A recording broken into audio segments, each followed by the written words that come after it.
I'm going to try my very, very hardest to do this in one take and to keep myself together while recording this video, because today has been a really hard and a very sad day.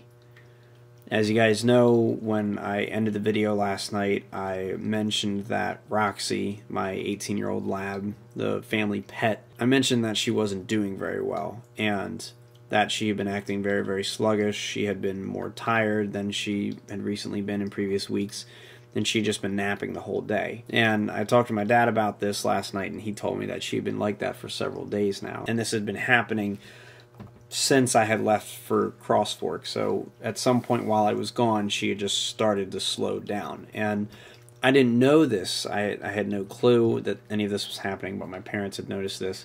So when I got back and I noticed that Roxy was acting a little strange, that she wasn't her normal needy, but still spunky self, I knew that something was going on. And today, Roxy's journey, Roxy's story came to an end. When I was out in Ocean City for the SEAL release, we had just finished up all of our work out there and we were on our way back, and I got a text message from my dad that I didn't quite see. And so then my dad had called me shortly after because he hadn't heard anything from me, and he had told me that he had scheduled Roxy to go in to get put down at 6:15 p.m. today. And I knew that there was no other way around this. I knew that this was going to happen at some point. I was hoping that she would pass in the middle of last night, but sure enough, she made it through the night. I don't know how, but she did.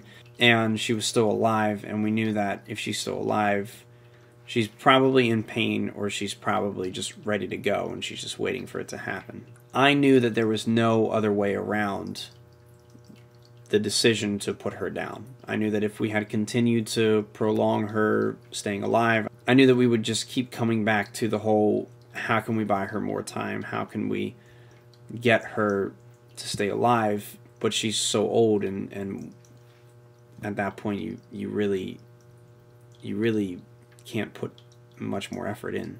And so then after I hung up the phone, I was working on some stuff, and I just shut down, and I had trouble accepting the fact that our dog Roxy, our family pet, an animal that I had actually grown a lot closer to over the last year since living at home, was coming to an end. And it hit me right there. And all of my coworkers from the aquarium, we were all in the car together, and I didn't want them to see me like that, so I tilted my hat down and I put my stuff away and I put on my headphones, and I just wanted to drown out the reality of Roxy passing. And I looked at the clock, and it was probably close to 3 o'clock, and I knew that I probably wasn't going to see her before she was going to go. And I think that's one of the things that was also making me upset, was that I didn't know if the goodbye that I had said to her this morning before I left for work was going to be the last goodbye. It was going to be the last time that I would see her.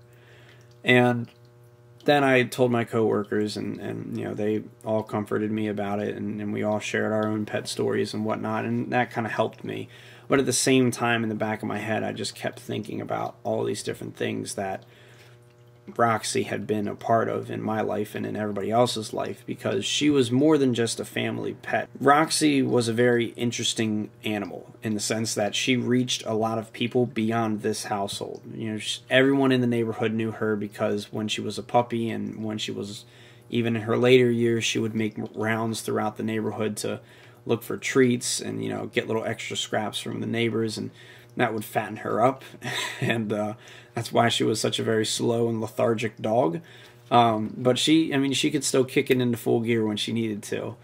I remember when we brought her home, she was the tiniest little dog ever. I mean, at that point I was kind of small too, so I think that she's a relatively big dog. But I remember when my parents brought her home, and she was my brother's pet at the beginning, and immediately we were just gravitated to this dog, and she was a part of our family at that point. She was a part of the holidays. She would come with us to get our tree.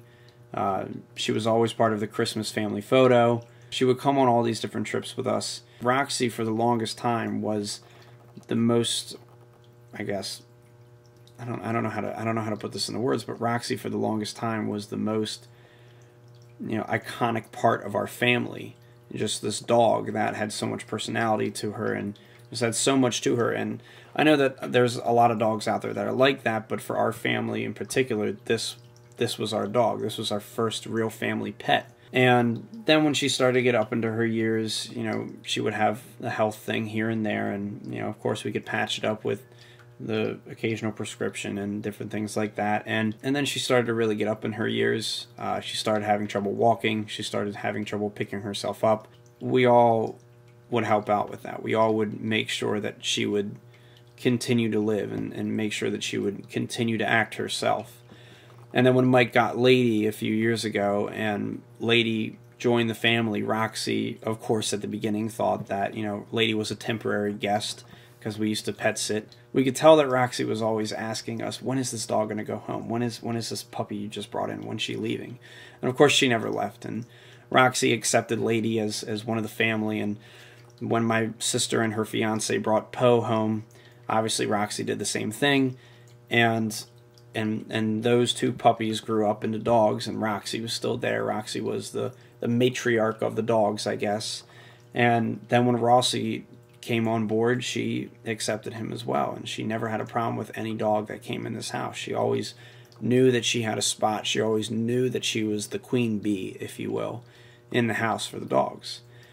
And then this year, when she really started to dwindle in her health, that's when things, I guess, began to get a little gloomy. I mean, we all would still look for hope, because for years my mom would always say, oh, that dog's not going to make it to Christmas. That dog's not going to make it. And she'd been saying that for about 3 or 4 years now, and Roxy proved us wrong. Roxy stuck around for those couple of Christmases. And then over the last couple months, I mean, everything seemed kind of normal. It was, the occasional accident here and there. But with every bad day, there's, of course, a couple of good days. And, of course, the month that I spent sleeping on the kitchen floor with her was always a memory I won't forget. But yesterday, everything just kind of seemed different. Everything just felt really, really off. And then today, I didn't want to worry about it. But then when the seal release was all done, I began to worry about it. And then my dad called me, and at that point, there was no turning back. And luckily, I did end up making it to see Roxy before she was put down. I did get to see her one last time, just before they put the medicine in her, and just before they put her to sleep. And I got to see her, and I got to tell her that I loved her, and I got to hold her paw one more time, and I got to give her a hug. And I miss her already. I really do. I know she was a pain in the ass towards the end there, but I really miss that dog. And she lived for 18 years, and that's a long time for a lab. I know she's doing good now. And I know that if there is a heaven up there, that she's there. And anyone else in our family who knew her, who's passed, any of the pets that we've lost in the past, that she outlived 5 cats, that they're there for her. Because I was worried that there was nobody up there. If there is a heaven, I was worried that nobody would be waiting for Roxy and she would be all alone. And my sister, when we talked today, she said that there's plenty of people waiting for Roxy. Because Roxy touched so many different people beyond us 5, beyond the 5 Moodys. And I think that right there makes me feel a little bit better, knowing that she's not alone. And even though she's gone, she was loved, and she'll be missed. And any dog would have big shoes to fill. And it's hard because Roxy was a friend, she was a pet, and she was also family. And I had known her for 18 years of my life. And now that part's over. And it's a little scary thinking tomorrow morning I'm not going to be woken up by the barking of somebody needing to go outside. Other than Rossi, but he doesn't really bark. He just kind of, ooh, which is enough to get me up.